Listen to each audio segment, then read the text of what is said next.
Magandang hapon mga katropa. Dito may pumunta sa akin dito na tropa na jeep. Ito merong nasadya sa akin na meron daw lumagutok sa kanyang unahang gulong dito sa may kaliwa.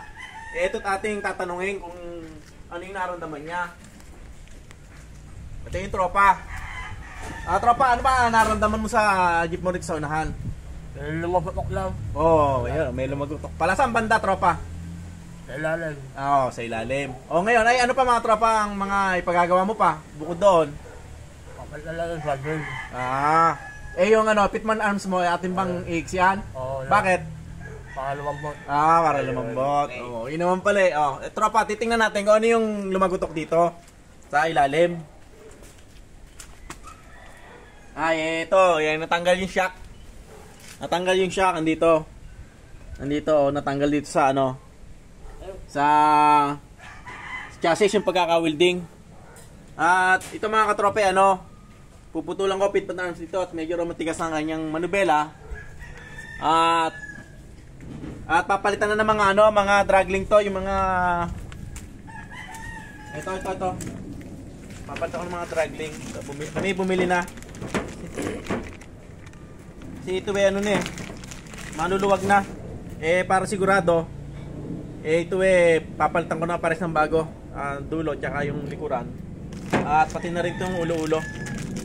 Ito nga pala yung ulo na papalitan na rin namin.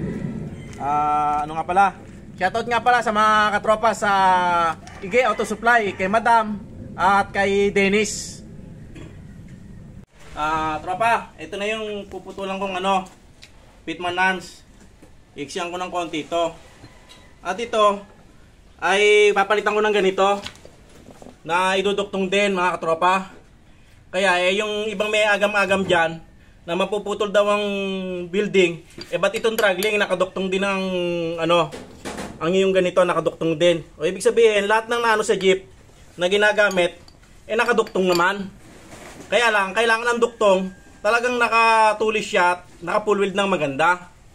Lahat ng jeep, yung ganito, may mga duktong yan. Kaya sa mga pagputol nito at itinuktong, matibay ito. Matibay ito. At talagang solid ang welding yan. Kaya yung iba talagang sasabihin duktong yung mababali. Hindi, duktong to, ayan, naka-welding Ayan duktong din yan. Wala namang buong nabibili nito. Paano mo maisusukat ang haba niyan? Kung hindi putol din ganito ang iduduktong. Tropa, ito na yung pinutol kong Pitman Arms na ang ginawa ko sa duktungan nito ay naka B-shape. Ayan, B-shape to, matulis yung dulo, ito naka B-shape. Pati na rin tong karuktong niya, naka B-shape din to. Para pag duktong na ganyan, puno-puno ng welding to. Yan, ito naman ito naman shape to, talagang ito hindi mapuputol kasi ito naka full weld to. Punong-puno ng ng welding talaga. At ito naman sigurado wala namang wala namang disgrasya to. Kaya yung nagsasabi ng mga katangahan, ay mga nagsasabi ng mga katangahan diyan ito kabubuhan. Kabubuhan hindi ito kabubuhan to, di katangahan, ito kadunungan. Yan, tama. Ito kadunungan. Kaya sinasabi ko ito konting kaalaman. Ito naman safe to, itong ginagawa ko to, safe to sa mga kapwa natin driver. Saka marami ka mo nagpapagawa. At marami naman nagpapagawa. Pang ilan na sa ginagawa ko to. Pang ilan na to. Hindi ko na mabilang. Sa nagawa ko nito, hindi ko na mabilang. Sa mga pumunta rito sa akin na nagpagawa ng ganito. Bukod pa yung Para lumambot yung manubela.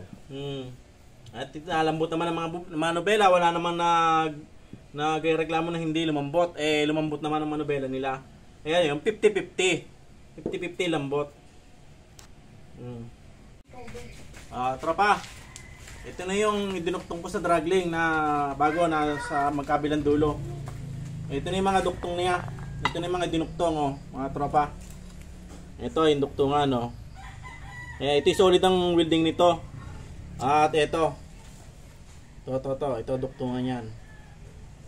Kaya yung mga jeep may mga duktong na ganyan yung dragling. Hindi maaaring walang duktong yan ng dragling. Ito naman talaga ibinuduktong. At ito safe naman. Sa lahat ng jeep, lahat may duktong na ganyan. Kaya Ibig sabihin delikado. Lalo pag nagputol ng pitman arms. Eh ito nga ay dinuduktong. Eh pitman arms pa kaya? May duktong. Oh. Mga tropa.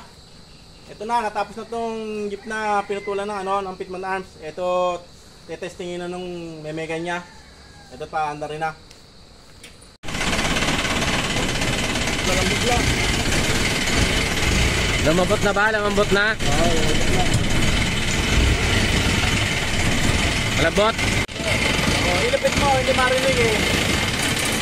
Masasabi ng tropa. Yan, malambot na ako.